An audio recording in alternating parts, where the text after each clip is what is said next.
It's the NFL on EA Sports, and we'll get a look at this team's leader at quarterback. Solid performance a week ago, throwing for 3 touchdowns. It's the Tigers and the Packers, and it's coming up next on EA Sports.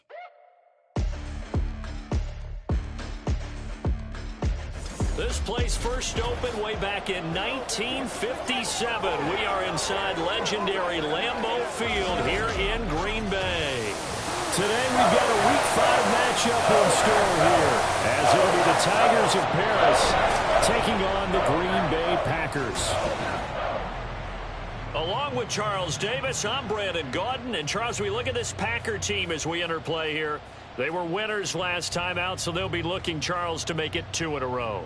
And what I enjoyed when I watched their game tape and their victory last week is they put it together in every phase. Good offense, good defense, and some key plays on special teams. Let's see if they can get that 2nd win in a row. Meanwhile, for our visiting Parisian ball club, they too were winners last time out, so something's got to give here. And I love it when both teams come in off of wins. Great mindsets, and it usually leads to a really well-played game.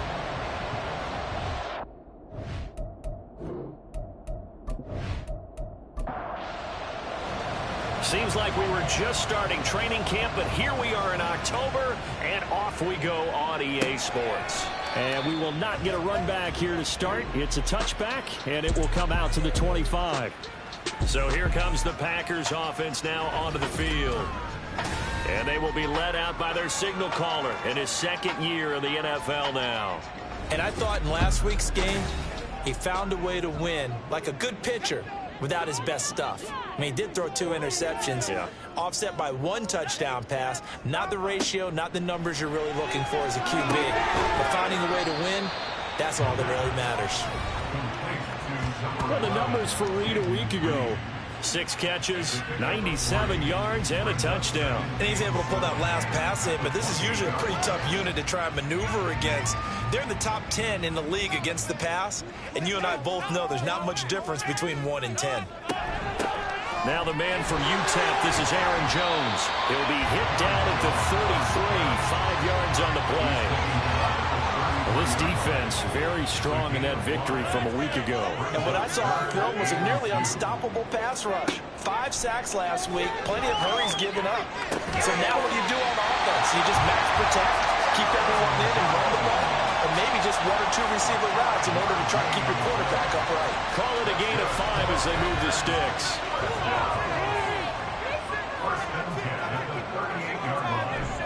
Up the middle, Jones. Nowhere to go that time. He maybe got a yard up to the 40. Ball on the 40 now. Here's a 2nd down and 9. He'll look to throw. He has it complete to Christian Watson. And he'll be taken down, but not before he gets into enemy territory. So on the other side of the field now, it's 1st and 10 as they've got things rolling on this drive. No, bottled up fumble. It's out. It's loose. And while all of that was going on, we have an injured player out there in need of some attention. Well, now they're going to come out and take a look at this injury, and we'll be back in a moment. The fumble on 1st down. Now here's 2nd down. From the midfield stripe, they'll look to throw. Short throw held in by Trimble. of 5. And 3rd and 8 now. They'll be in search of 8 yards here as they hope to convert the first down. On 3rd down, he'll drop to throw. And this is going to be incomplete. I can assure you, setting up a screen is much more difficult than it appears. It requires excellent timing from everyone on the offense, and a defense's #1 goal is to throw that timing off. They only punted twice in the win last week as he gets this one away. Personal foul, roughing the kicker, defense. That hurts. If it was running into the kicker, wouldn't be a first down. Roughing, it is a first. And just think about the differences between the two. Running into the kicker almost feels inadvertent, just a small tap, so to speak. But when you rough him, usually bodies are hitting the ground and flying all different places. And the difference is 5 yards or 15. And in this case, that's a big play. And he is going to be stopped cold behind the line of scrimmage. 2 yards the loss, 2nd and 12. That's a really alert defense there because they saw the heavy look come in from the offense, countered it with extra linebackers who brought a little bit of speed and heft, and able to really make a big-time play for their defense. Now a throw downfield is taken in by his running back. And he doesn't quite make it, taking it within an eyelash. Dropped at the 1. That goes for a gain of 31. Brandon, we've both been around the game long enough that we know that in pregame, defenses are pretty amped up, aren't they? I mean, they're pounding lockers, and they can't wait to get out there. But when you hit them with some big pass plays early, it takes the starch right out of them.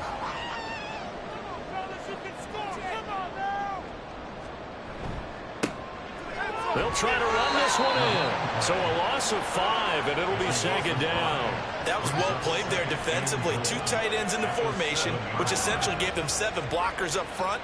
Hard to imagine with all that size and beef that they could let a tackler through. But that's exactly what happened. Touchdown, Packers! Jaden Reed, his 3rd touchdown now on the year. And the Packers will jump on top of the game's first score here this afternoon. A nice throw there by the 2nd-year quarterback. And I don't believe that was the kind of play he would have made as a rookie. Because usually your rookie season is a continuation of your college days. A lot of one read, and if you don't have it, you just take off and go. Now he's settled in the pocket a little bit more, reading the field and getting to a 2nd and sometimes 3rd progression. That was a nice play. Extra point splits the uprights, and it's now a 7-0 game. The kickoff unit is out on the field, and they will send this one away.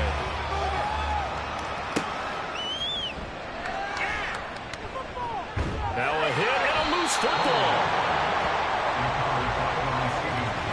So a teammate picking him up there, that was nearly disaster.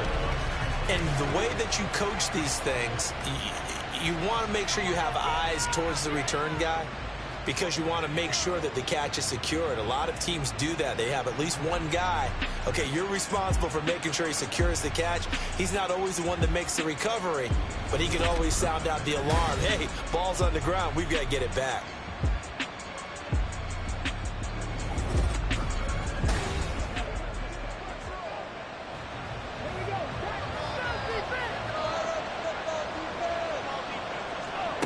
They'll try and start this drive in the air.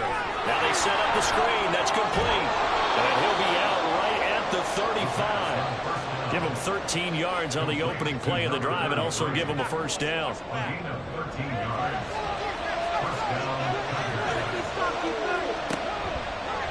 He's going to try and take off with it. Give him 3 on the keeper there, and it is 2nd down. You look at this Packers defense. They've been very good this year against the pass, currently holding on to a top 10 ranking at number 10. Yeah, defending the pass hasn't been an issue for them. It's been stopping the run. And if they don't stop the run, they can't get back to their strength, which is guarding against the air attack. Now, meanwhile, a pass that should have been intercepted, but it winds up falling incomplete. Now back to throw. Able to find the open man. That's complete. And he'll be taken down, but not before he works it past the 50. All told, they get 13 yards on that play. Plenty of things to talk about here, partner, but to me, their defense gave up a touchdown on the first drive. How about how they're responding, coming back? That's a big third down pickup to keep their drive alive. They will run for the first time with Miles Sanders. And a 6-yard gain gets him right around the 43. The numbers for Sanders last week, 15 carries, 71 yards. They put a lot of effort into game playing and establishing this ground game last week, and the reward was a nice day rushing the ball.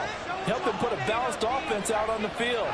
And that carry is an indicator that this ground game wants to be established again this week. A second down pass play there, but it's incomplete. Well, anytime he reads man coverage, I don't think it's going to be the only time he'll try and hit that route to the outside in this game.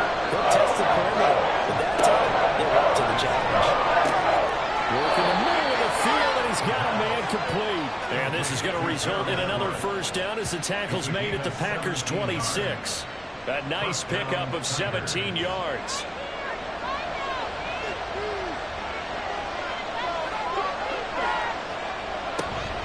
On 1st and 10, it's Sanders. And he's going to take this ahead for right around 3 yards, but no more than that. Second down.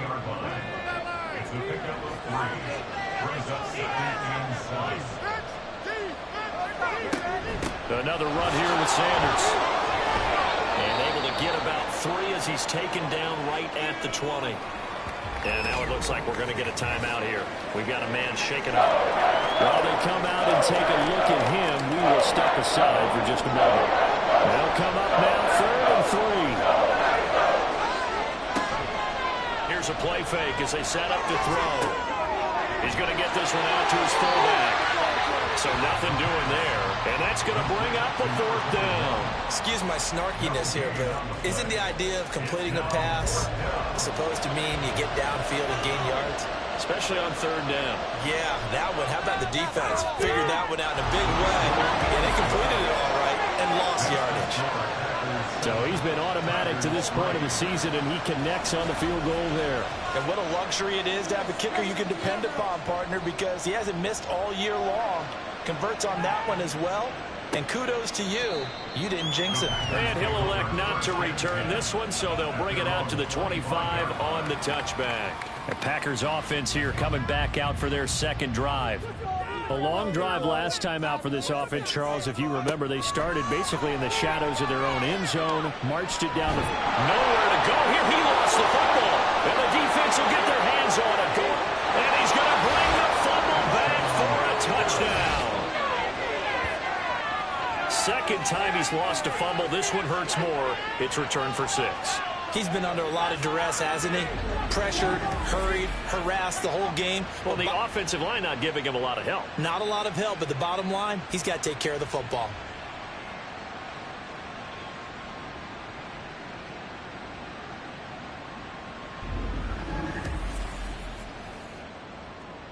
Point after here coming up.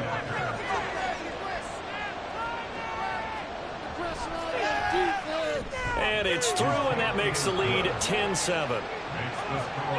So not only the cough up, but then the pickup on the other side, the scoop, and the score the other way, the fumble return for a touchdown.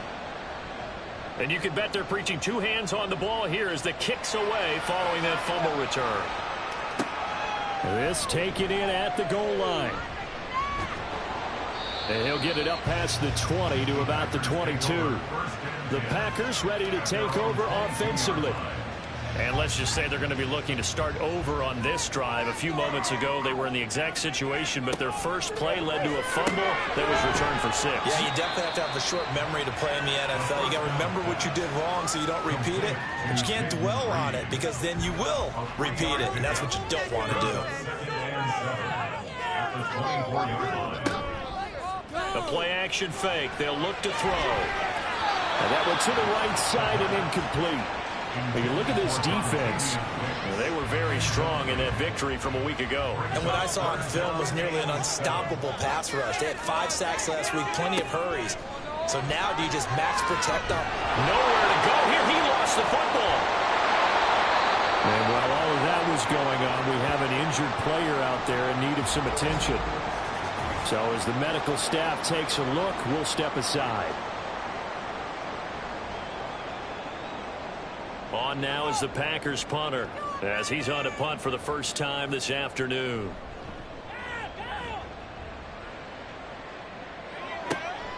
Taken at the 37.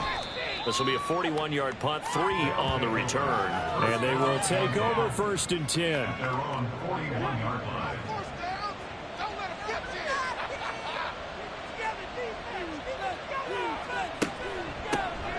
They'll start this drive out on the ground. And a pretty good burst there as he'll get this across midfield and down to the 46. Pretty good block in the back. Offense. So that flag obviously takes away the good yardage that they had on the play. And talk about a momentum shift, because we can visibly see this celebration shifting from one side of the field to the other as soon as everyone saw the flag. At the 46-yard line. Brings up 2nd down. 10-7 our score after 1 right here on EA Sports.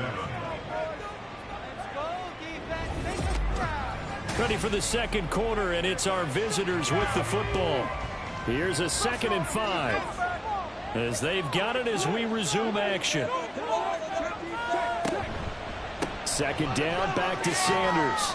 He'll be taken down at the 48 for a pickup of 2 yards.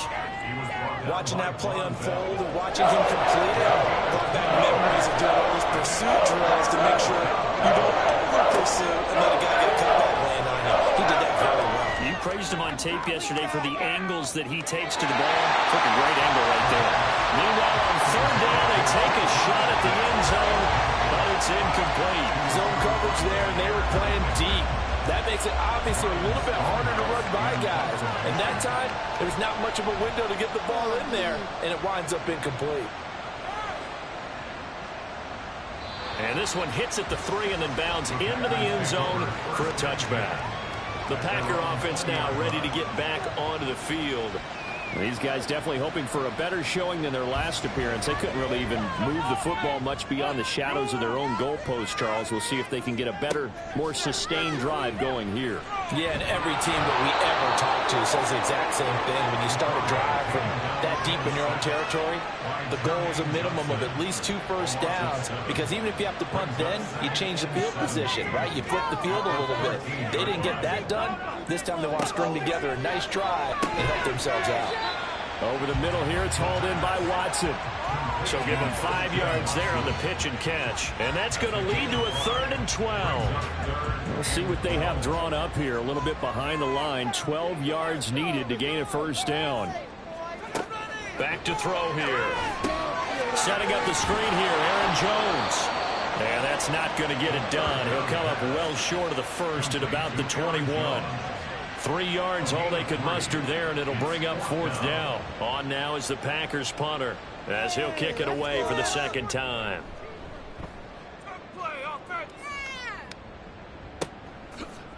Oh, a heck of a move. And he loses the football the 2nd time. And the Packers pick it up. And they'll start with great field position at the 41-yard line.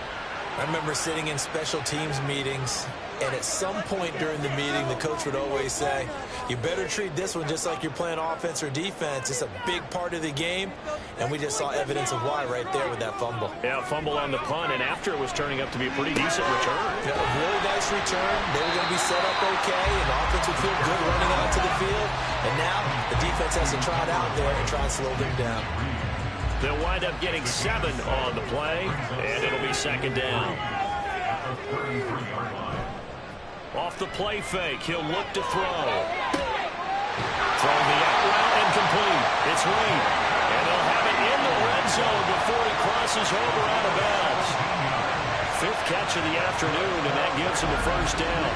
A little football 101 there. You just see the receiver trying to run down the defender, meaning he goes right at him and really trying to move him a little bit towards the center of the field so he can put his foot in the ground and break to the out, to the sideline, and make a catch. Now a 1st down carry by Jones. The This will be stopped about 2 yards shy of the marker. 8-yard gain, 2nd and 2. During that run, an injury here. We got one of those big blockers in some discomfort. The medical staff will attend to him, and we will step aside. And he'll be brought down here at the 3-yard line. A 5-yard gain, and now they'll set up 1st and goal.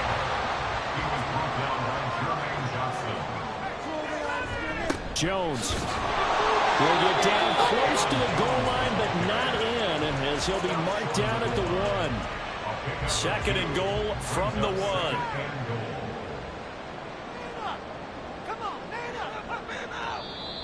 Now whistles here, flag down. I think one of the Packer linemen was moving. Things made a little more difficult after the false start as they try again on 2nd and goal. Open man left side. It's the tight end Trimble. Now it looks like we'll get a timeout, and we will. We've got an injured Packer on the field. Well, hopefully, obviously nothing serious here. Medical staff, though, going to take a peek, and we'll take a break. This offense so far on 3rd down, they've only converted once in 4 tries. They're looking at a 3rd and goal here. Flushed out right. Only able to get back a yard for his efforts, and that leads us to 4th down. They made a nice effort to stick him with a loss for that play, but it's going to take more than that to keep him from advancing the ball. Should be an entertaining battle anytime he tucks and runs over the second half of this contest. So now the Packers turn things over to the special teams crew. They're on for the field goal try. From the right hash here, should be an easy one. And this one is right through. And that will knock us up at 10. A good drive gets them inside the 5, but they could not punch it in. Credit the defense, too. Make sure that happens, because that was the old bend but don't break approach. Made sure they contained them when they absolutely had to and forced the field goal attempt that went through. And he returns this to the 22. The Paris offense out to have another go at it. Charles, a very uninspired effort. The last time we saw them out there was a quick 3 and out, and they punted the football. Yeah, and you never want to get stopped so soundly during a series, but what would be even worse now is letting it happen again right here. They've got to get going. And they'll get him down after a pickup of 8, 2nd and 2. Good yardage there on 1st down, exactly what you want. Get yourself set up to keep making 1st downs, keep the clock running. And if they're smart, you're starting to milk the clock. No hurry before you run your 2nd down play. 2nd down, back to Sanders. And he'll get it up near the 35, right at the 34 here. A gain of 5, good enough for the 1st down. A gain of 5. And the Paris 1st down. And now a give, but this is going to be a reverse. And that one's going to be blown up. The defense not fooled by the receiver coming around, and he'll be met behind the line of scrimmage. So a 5-yard run the other way in the wrong direction, and that leads us to 2nd and 15. Now they'll switch it up here and look to throw. Being chased out left. And he will slide to a stop. He does have the 1st down. A good pickup there at 22. As we both know, there's a lot that went into why they made him their 1st-round pick this year. And part of it was what they saw in college, his playmaking ability when things break down. As soon as he saw he wasn't getting a lane to throw, he pivoted and found an alternate way to the marker. So into Packer territory now. Here's 1st and 10 at the 49-yard line. Now they'll throw here out of the gun. He's going to look deep down the field. And he knocks the ball away, and it falls incomplete. Well, they had that one snipped out defensively. That's a tough one to connect on when you got multiple defenders in the area, and it winds up incomplete. And 2nd and 10, he'll look to throw again. That's complete to the tight end, Everett. And this is going to result in another 1st down as the tackle's made at the Packers' 31-yard line. Give them 18 on the play. Well, that tight end position, it just seems to continue to evolve every year in the NFL. Yeah, you're getting really terrific athletes. A lot of them maybe were wide receivers at one point. They continue to give you speed, great hands, and big bodies, which make them excellent targets for quarterbacks. A false start backs him up 5, 1st and 15. They go back to the ground with Sanders. And he is met in his tracks behind the line of scrimmage. That's going to go as a loss of 1 on first down. Coming up to the line, and they will need to run another play here before the 2-minute warning. Second and long. And he bats it away, and it falls down incomplete. And now we're going to get a timeout here called by the defense. So as they talk it over, we step aside. Now on third and long, they'll look to throw. And incomplete. He had nowhere to throw, so he just tossed it away. But that brings up fourth. Well, the incompletion, but now we also have an injured player. Well, the medical staff is going to come out here and take a look, and we will take a short break.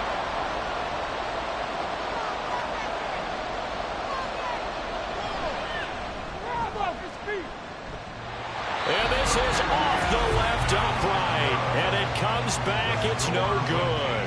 And this game will remain tied here in quarter number 2. So distance not the issue there. He had plenty of leg to get it there. It's that darn upright getting in the way.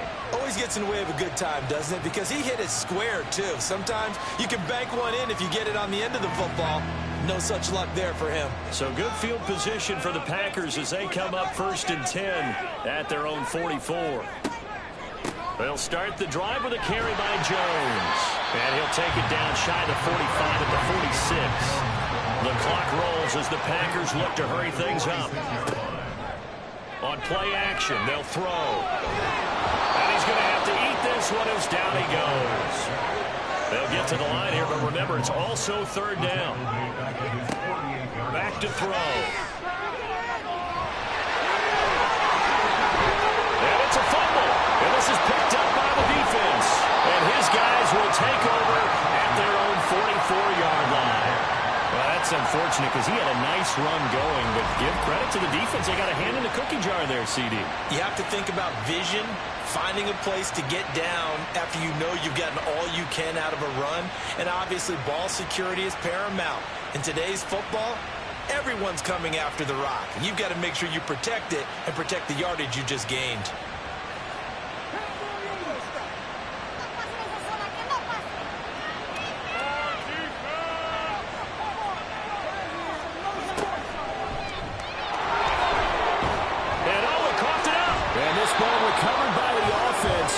But remember, they cannot advance it here in the final 2 minutes of the half. So this will be blown dead, and it'll come back to the spot of the fumble. Nowhere to go here. He lost the football, and the Packers pick it up. And his guys are going to take over at the 44-yard line.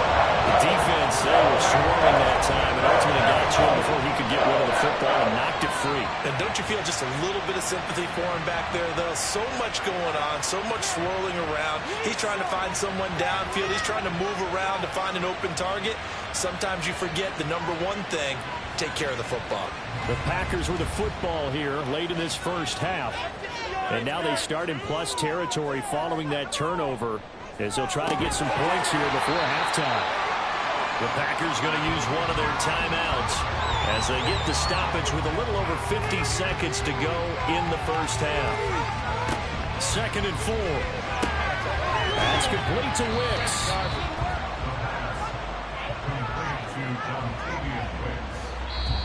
Now the Packers going to go ahead and use the second of their timeouts as they'll stop it with just over 40 seconds to go in the first half.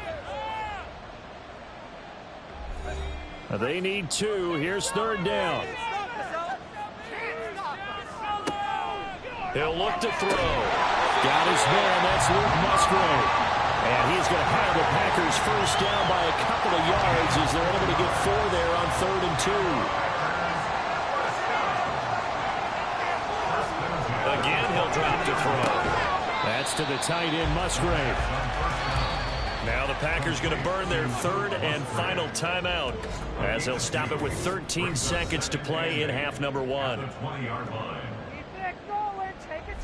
So on 2nd down, the field goal unit is on here as they try to get 3 before half. Right hash, 37-yard attempt. And his kick is indeed good. And they will take the lead at 13-10.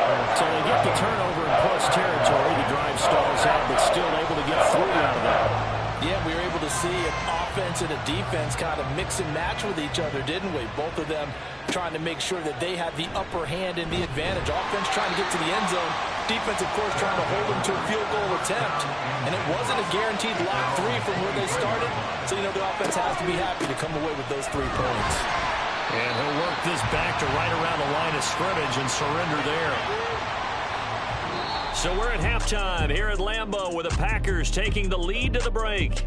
As we'll head down to Orlando, that's where we find our man Jonathan Coachman at our EA Sports Halftime Report. Coach. All right, Brandon, we'll get back to you guys in a bit. But first, let's take a look around the NFL here on this first Sunday of October. We'll get started over at Mercedes-Benz Stadium in downtown Atlanta. And that one getting close to halftime with the Falcons out in front. The Falcons trying to hold on and claim victory. From there, we head north to Minnesota. Check on the Vikings at home at US Bank Stadium. And they trail the visiting Lions in that one. Tyler Algier with a touchdown run.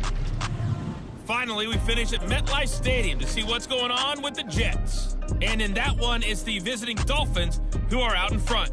Tua Tagovailoa has thrown a touchdown pass.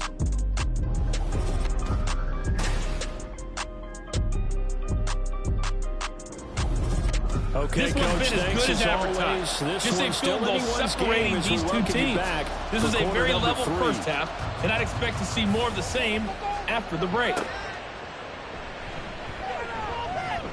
And he'll get it up just past the 20 as these guys will go to work at the 21-yard line. This offense ready to go to begin this third quarter.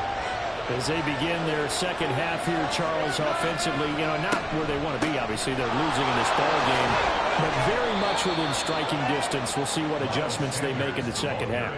Is that the old glass half full, half empty type of a deal? Which way do you want to look at it? Because you're right, they're down on the scoreboard, but they're definitely opportunities now, because if they want to go ahead and get... No, bottled up. It's out, it's loose, and the Packers pick it up. And he will bring this one back. A fumble return for a Green Bay touchdown. This was a close game. They needed a little breathing room. Boy, they got it right there on that return for a touchdown. Yeah, we would say that this could be huge. Forget it. It was huge. Gave him a comfortable lead.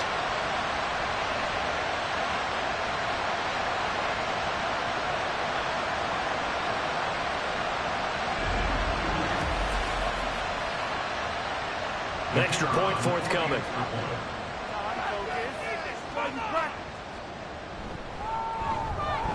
And his guys will take a 10-point lead. The scoop and score, always an exciting play in football, and we witnessed it there. Grabbing it off the ground and then rumbling it into the end zone for 6. So here's the kickoff now as he'll get it again following that fumble return for a score. And not willing to risk another fumble, he'll sit on this one. It's a touchback. Here's the Paris offense ready to take possession. And they have done themselves absolutely no favors to earn a win today in this one, Charles. The turnover woes continue. On that last drive, they had that fumble that led to a touchdown. Brandon, I would say they have the mission on this drive, and the bottom line is protect the football. Just put together something that they can let the last drive go. Yeah, it was a bad play. They gave up points, but that doesn't mean it has to go that way the rest of this ball game. Do what you do best on offense and try and put the ball in the end zone yourself. The throw over the middle, taken in. It's a pickup of 12, and that'll set up a third down. As a passer, you're always trying to find that open window to throw the ball downfield. This one, right in the middle of the field, right in the heart of the defense. And here's a handoff out of the gun. Calling no gain there, and it leads to a fourth down. Pretty good effort there just to get back to the line of scrimmage. I thought for a second he might get all the way and pick up the first. But he really did give it an excellent effort, a little extra effort there. He actually kept them in a position where there's a decision to be made on fourth down. Here's Ryan Stonehouse now as he'll punt it away for the second time.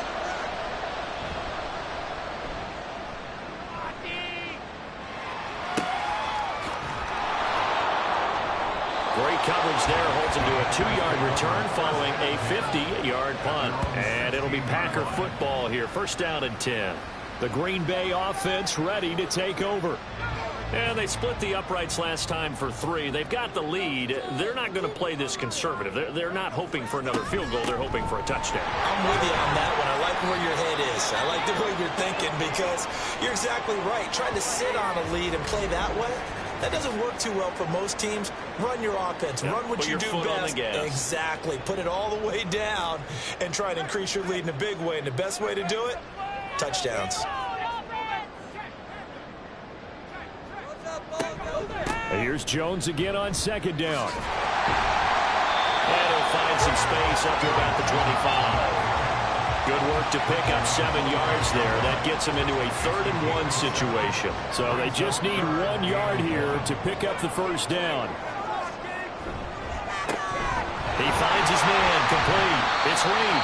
And he's going to have the Packers first down as they're able to convert, albeit not by much, on 3rd and a yard.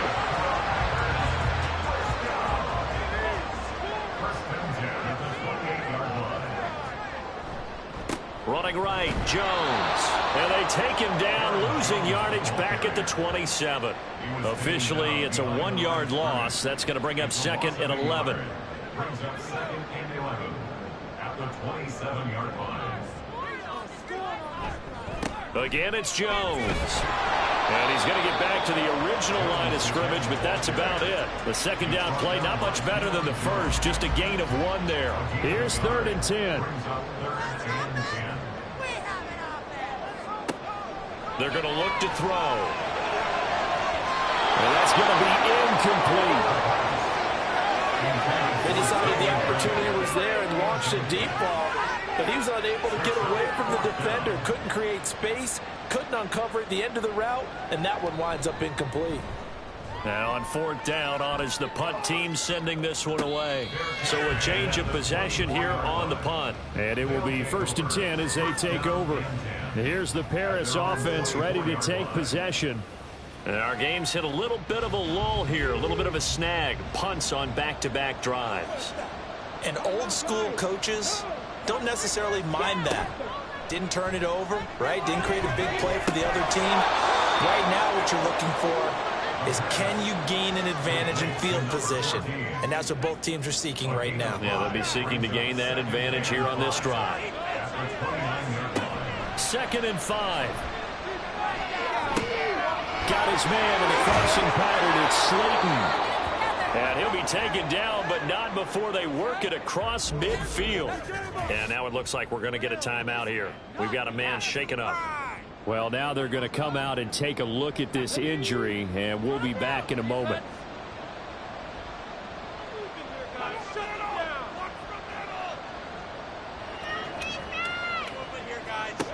They'll look to throw now on 1st down. A little short pass. This is Everett. And a 5-yard gain gets him to the 42. That's a staple of this offense. Drag route to the tight end. Yeah, he's unable to use his size to break off much more yardage after the catch, but still an effective gain nonetheless. And he'll take it inside the 40 to the 39-yard line. Still a couple yards short of the first as the 3-yard gain brings up a 3rd down. From the gun, he'll hand this off. And he's going to have the first down, yardage to the 35. They get 5 out of that one, and it moves the chains. I think they like this drive a little bit better there, partner. Running game helping out, picking up some of the slack. Because remember, the last drive, they went 3 and out. On 1st down, he'll drop to throw. Out to the left, that's where the tight end Moreau is. They'll give him 4 yards there, and it's 2nd down.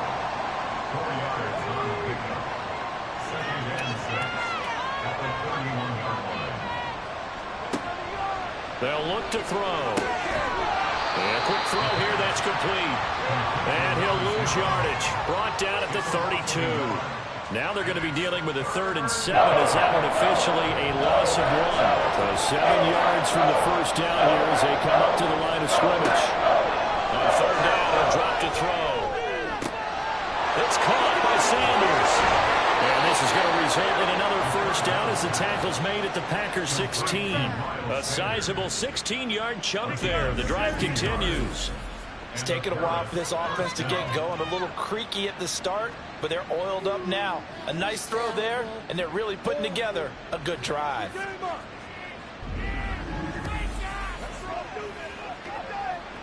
So the ball down to the 16 here for 1st and 10.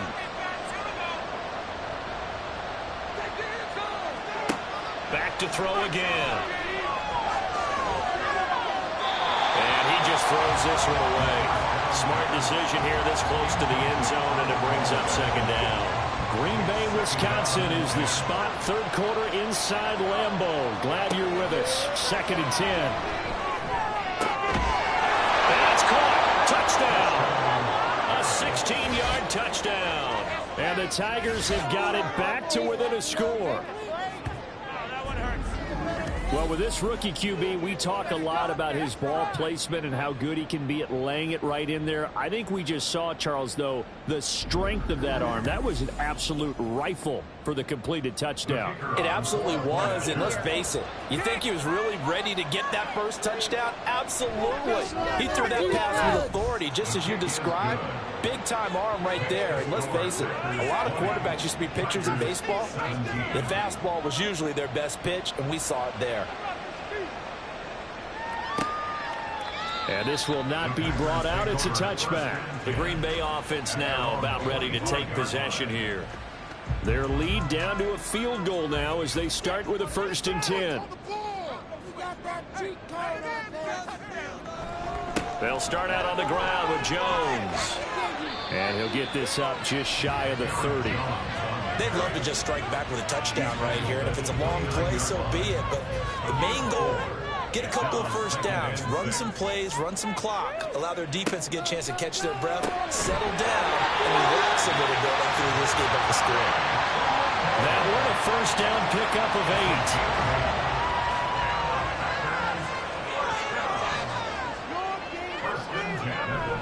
An inside give to Jones. Call it no gain on the play, and it'll be 2nd down. As usual, the hallmark of a good run defense, linebackers making plays near the line of scrimmage. Absolutely nowhere to run there. 2nd down, another shot for Jones. And the defense on him quickly there as they stop him at the 40 for a gain of just 2. And hold on here, because on that last run, it looks like we have a player who was shaken up. While they come out and take a look at him, we will step aside for just a moment. Out of the gun now on 3rd down. He had a man open, but he missed him, and it's incomplete. Now a timeout called for by the offense. And as the two teams talk it over on their respective sidelines, we take a break. And he'll get credit for putting him inside the 20 as the fair catch is made right at about the 19-yard line. So both teams trade touchdowns in the 3rd as we're through 3 quarters of play. We'll return with more after this break. You're watching the NFL on EA Sports.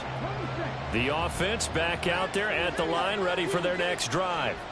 And you sense the tide turning. They scored, then their defense forced the punt, and now a chance to ultimately take the lead here late. They'll lose a yard there, and it's 2nd and 11.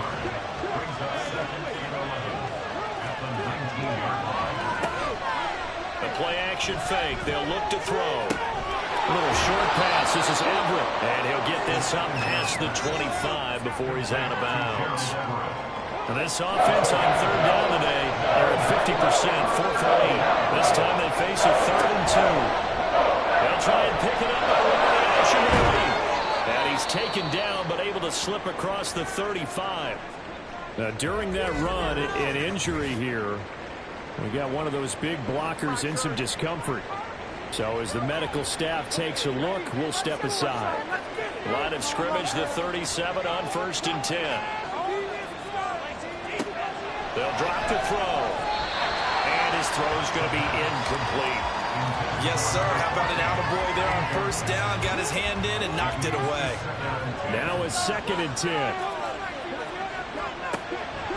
They'll look to throw here. And it's incomplete. Took a shot, couldn't connect. Trying to erase that deficit all at once. One big shot. He took it. Unfortunately for him,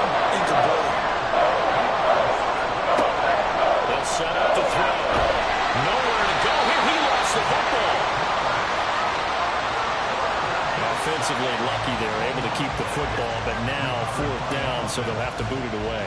I do think, though, they're going to look at this as a positive. One, they recovered the fumble, so they retained possession. But two, being able to punt it changes field position for them. Imagine if that turnover takes place there. Now your defense has to go onto the field and try and hold. Instead, they get a little breathing room. Well, that'll be put in the books as a 53-yard punt. And out will come the offense as they take over.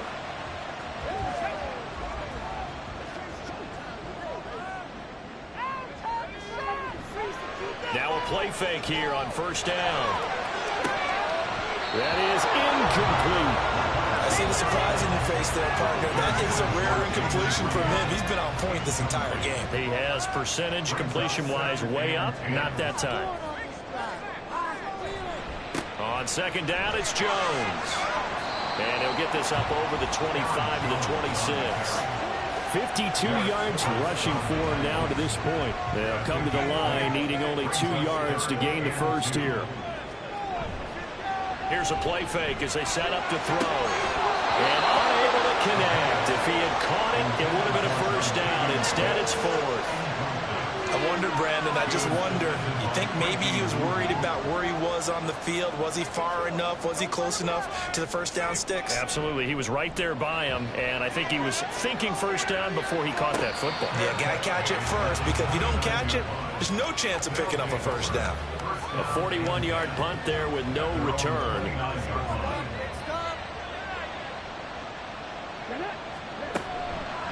They go play action here on 1st down. He's got his man out of the slot, complete. And past the 40 before he's out of bounds. And now it looks like we're going to get a timeout here. We've got a man shaken up. The medical staff will attend to him, and we will step aside. Back to throw now on 1st down. And he'll find Moreau here.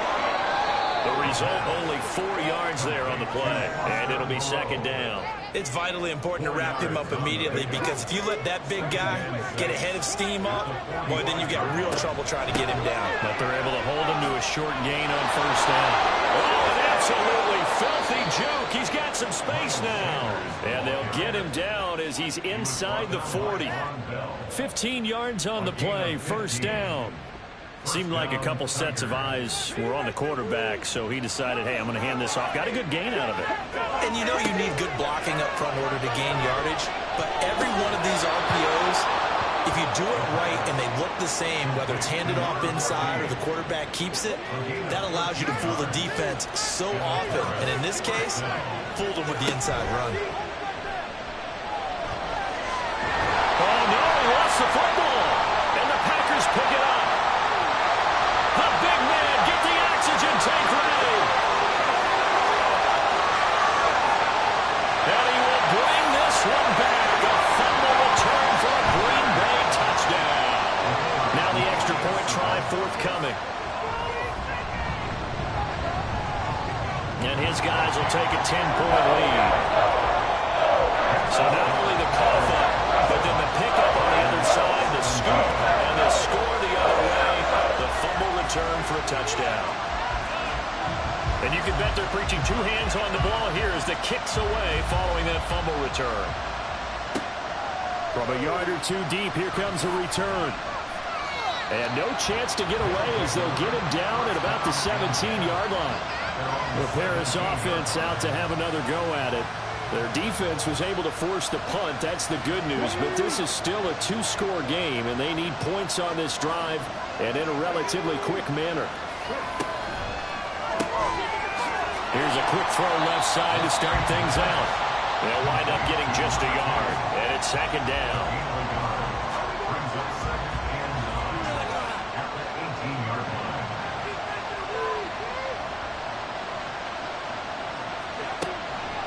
Gun. They'll look to throw. Quick hitter here. It's complete. That'll go for a gain of 7. And now we've got a 3rd down and 3. Coming up here looking for 3 yards to pick up the first. On 3rd and short, they'll try and pick it up through the air. And he'll be taken down, but he does have 1st down yardage. The drive stays alive. A 3rd down gain of 8. This possession means so much for them. They've got to focus on this drive and find a way to make this a one-possession game. Yes. Got to get a score. Yeah, so good with a field goal. Don't necessarily need a touchdown. They'll look to throw again. And his throw here is going to be incomplete. But plain and simple, that's the second time today that he's dropped a pass. And that one, I think, maybe even a little easier than the earlier one that he dropped. Surprising. Was this game announced as a night game prior to, and maybe his rhythm is just off? I He's got thrown off. He's got to wake up, enjoy the sunshine, and go play. Now it looks like we'll get a timeout, and we will. We've got an injured Packer on the field. Hopefully, obviously, nothing serious here. Medical staff, though, going to take a peek, and we'll take a break. They'll stick with the passing game as he looks to throw. And he'll get this only to about the 38 as they stop him a few yards shy of the line to gain. Decent gain on the scramble to 6, but now it's 4th.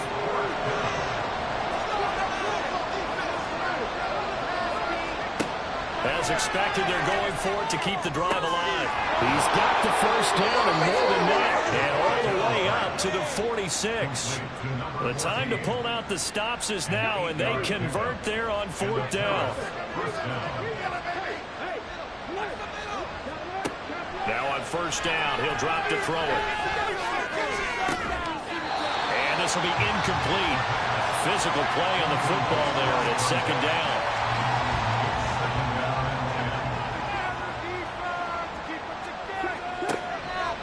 Now a shotgun snap as they'll look to throw. That's to the sideline and incomplete. We've got to give out a little applause on that play. It has to go to the defense. More good work by them. They've taken away the passing lanes all game long, and you can see the frustration that it's causing because he just about threw that one into the first row.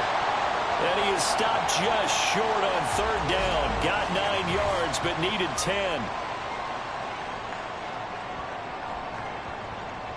So now one of the biggest kicks of the night is forthcoming. This was the old NFL record distance for decades, a 63-yard attempt. And this one is no good. He missed it. And they will not cut into that 10-point lead. Well, that one an absolute backbreaker. A chance to get back within a score, couldn't do it. Yeah, that one went begging, as they say, right? There's the opportunity, and it was missed. But all hope's not lost just yet. But, boy, getting back within 1 score would have been a powerful motivator for their defense to take the field with. Out of the shotgun, it's Jones. And he'll get this down only to about the 46. Credit him with a 1-yard gain there to make it 2nd and 9. Brings up 2nd and 9. Build that momentum, offense. Don't mental mistakes out there, offense. They'll try and run some clock here as they keep it on the ground. They find some open field here. And they'll wind up getting this one all the way down inside the 20. A big chunk on the ground there, 27 yards. I have to chuckle to myself a little bit, Brandon, because right now I could be in that huddle with that offensive line. I know exactly what they're saying. If you call a pass play here, we're going to call a timeout. Run the football. We've got control of this thing. Get him behind us and let's go. Their time to shine. And hold on here, because on that last run, it looks like we have a player who is shaken up. The medical staff is going to come out here and take a look, and we will take a short break. Now a 2nd and 6.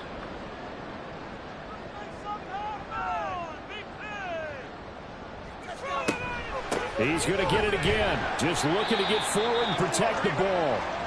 He will push his way down to about the 14. Well, now hang on here because he appears to be shaken up. Well, now they're going to come out and take a look at this injury, and we'll be back in a moment. Here is 3rd and 5. Get 6. Oh, you're so close. One back in the backfield, he'll get the carry. And the Packers are going to have 1st and goal as they try to finish off this drive with 6 points. Going for the knockout punch. They'll try and run. And he'll take this one in for a Packer touchdown. A great effort there. His third rushing touchdown on the year. And the Packers are an extra point away from making this a 3-score game. Some good running there at the end of the drive. He had the burst that set up the 1st and goal, and then one play later, he's in the end zone. Brandon, what I liked about that sequence is, I'm not sure who made the play call, but they understood the situation, understood the momentum. A nice hard-charging run, give it right back to him, and let him cap things off. Point after, right down the middle. And that'll make this a 3-score game now. The lead moves to 17.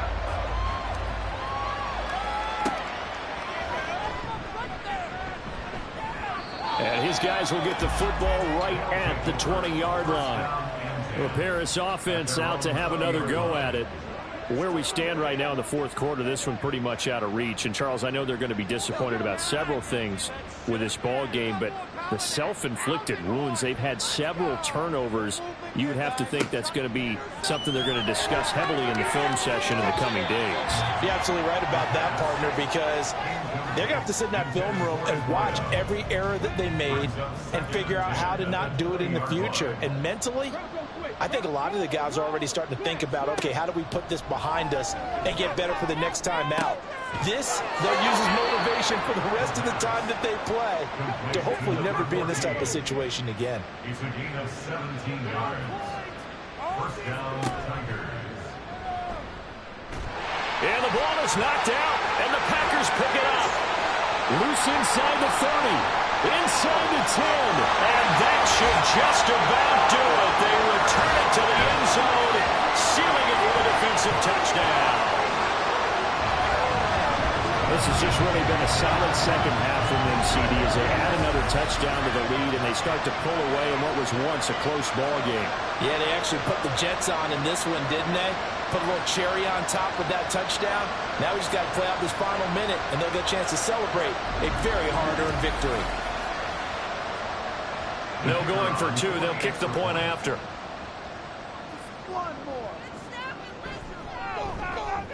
And he's been a busy man, 5 for 5 now as he knocks another one through to extend the lead. The scoop and score, always an exciting play in football, and we witnessed it there, grabbing it off the ground and then rumbling it into the end zone for 6. So here's the kickoff now as they'll get it again following that fumble return for a score. And he'll go down as this drive will start at the 25-yard line. And here's the Paris offense ready to take possession. Well, this game, it has had no shortage of offense. They've been able to put up a decent amount of points on this side, Charles. They just have not been able to keep pace with the other offense they're going against here. Yeah, that's a good way of pointing things out, because now it's not a total loss, because as you said, they've scored some points, so there's some plays they can build on, moments where the game plan actually worked. But overall, though, they were just out-personnel. They were going up against a team that's playing at an elite level. Stay tough, boys. Stay tough. Let's make a play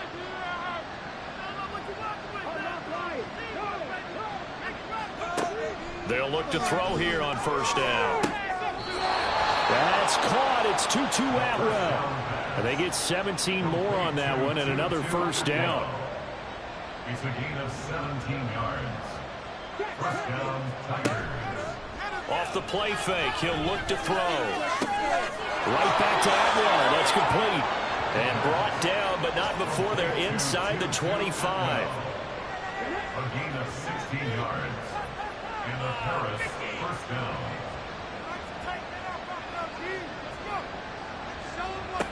Again, he'll drop to throw. Nowhere to go here. He lost the football. And the Packers pick it up. And they have possession. And they have it at the 38-yard line. And with that kind of a deficit, you can't afford to make any kind of mistakes. But it's been pretty symptomatic of what we've seen all game with them, isn't it? Down this big in the fourth quarter. You'd say an afternoon to forget. Absolutely.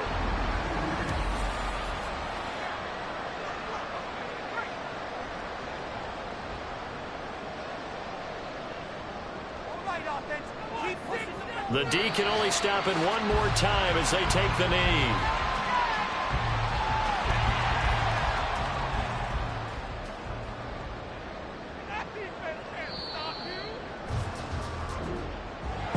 A Charles, a lot of happy faces heading into the tunnel as this one ends, and understandably so. Not only did they get the win, but boy, their offense was on fire in this ball game. And partner, I have no idea what the top speed is on one of those high-end sports cars. What's the top gear you can get into? This offense, they certainly were there in this one, huh? Everything clicking for them in this contest, the kind of performance that they're going to cherish. So for Green Bay, they move a step closer to 500 as their record improves to 2-3. And they will hit the road next week. Meanwhile, for Paris, they'll fall to 1-4 with a loss. And they will try to get back in the swing of things next week on the road. Thanks for tuning in, everybody. Alongside Charles Davis, we thank our entire crew. I'm Brandon Gaudin. This is the NFL on EA Sports.